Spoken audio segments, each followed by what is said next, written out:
शिवकन्या, आता आपण मोठे झालो, आता आपण बिलकुल नाही भांडायचं. नाही सोनूज पप्पा. आणि आता आपण राहिलेला संसार सम्याराम्यानं हसत खेळत करू. हो सोनूज पप्पा. घे बरं मग शपथ.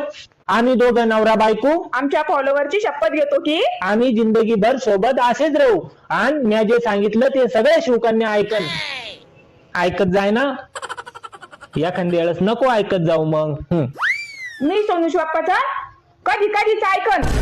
आणि मला शिवकन्या रोज स्वयंपाकात नवीन नवीन पदार्थ भाज्या बनवून खाऊ घालीन.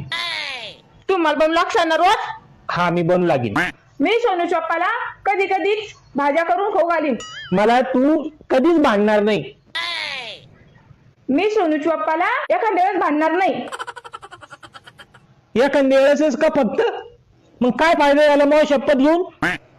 आणि सोनूचे पप्पा बाहेरच्या कोणत्याच बायाकडे पाहणार नाही. हा, मी